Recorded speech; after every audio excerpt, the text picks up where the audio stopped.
Hi, Tamara Phillip here, and I'm glad to see you once more. Today, I am talking about the power of seemingly simple things. We have looked at a few simple things over the past few weeks, and I'm going to include one more today. And today, our focus is on simple decluttering.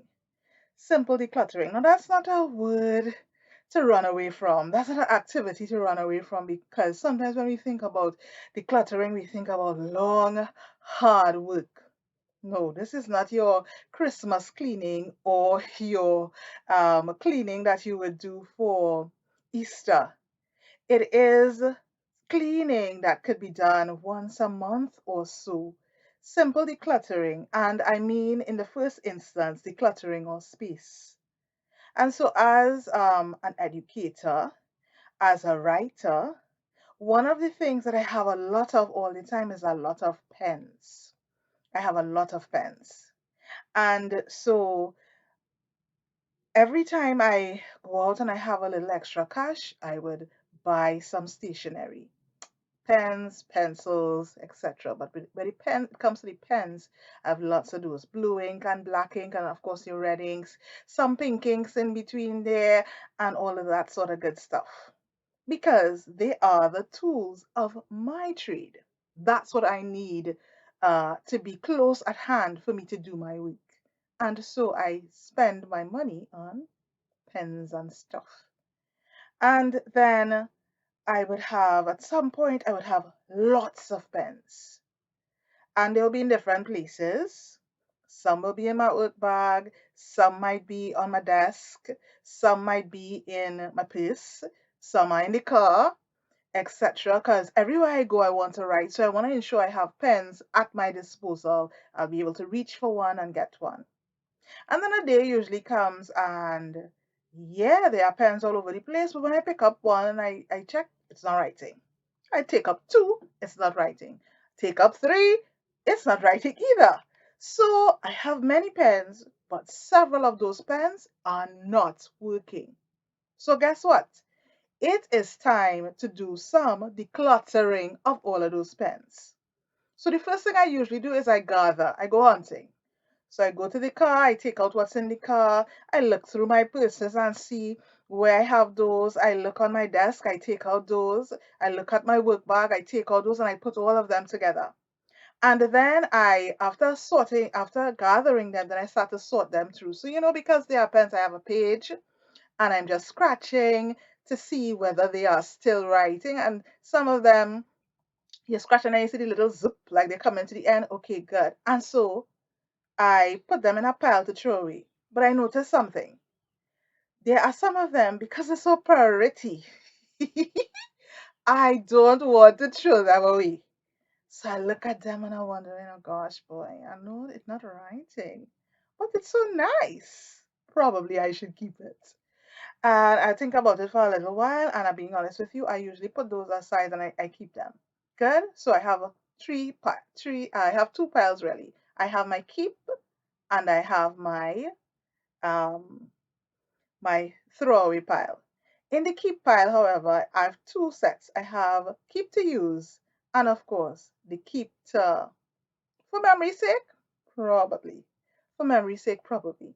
And so I will throw out the pens and pencils, etc., that were in the throwaway pile, and then I would keep the ones that are on the keep pile. This process might seem strange to some, those of you who, when the pen runs out in your hand and it stops writing, you throw away the pen. Now, I recognize too that most times that doesn't happen to me. Most times I've moved on to another pen, so it's rare that a pen stops writing.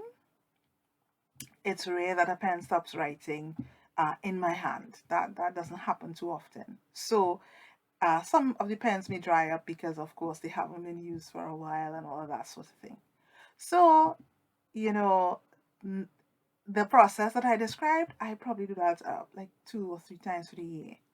And usually coming down to the end when I'm doing my general cleaning around Christmas time, I find that the pens that I found were pretty and that I think that I should keep, they kind of irritate me and I need to throw them away.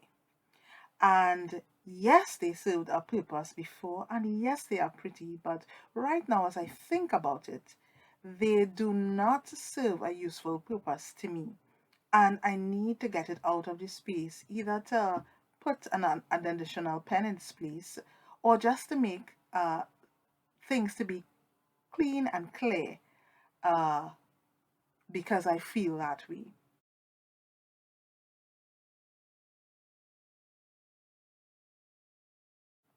And so that process of decluttering that I have shared when it comes to the pens is also something we have to be cautious sorry, lend ourselves to when we think about our soul care. So there are some things that would have served us well in the past. They were purposeful at that point. We needed them. They helped us, and we are grateful for that. But a point has reached in life where you recognize that I don't really need this thing anymore. And so, what can that thing be? It might be a relationship. Mhm. It may be a value that you had. It may be a belief that you held very near. It may be um, a, a way of looking at people and the world that protected you at some point. But you've come to recognize that instead of helping you now, that person and that thing is cluttering up your heart, cluttering up your mind, and making it difficult for you to function the best way that you possibly can. Now, do not, ladies, you are married, husbands, you have wives, do not take my words and twist them around and say the wife or the husband is not, fulfilling, any useful purpose anymore, so I can get rid of them. I am not saying that. What I am saying is that there are some friendships that we have, and the friendships are they've already died a natural death. Oh gosh, the ink already dry out. But we are so afraid of letting the person go that we just won't allow the friendship to die unnatural and helpful deaths. The truth of the matter is that, there are friends who come for a while and the friendship is finished, and that's okay. It doesn't mean that you have failed. It doesn't mean that you are being wicked or having no sympathy or empathy, but that relationship, it is over. And so you are still engaging in ways of being that you know you shouldn't, because it's time for you to move on and it's time for that person to move on. So that's a bit of simple decluttering. There may be a value or a belief that you held about yourself. I am strong.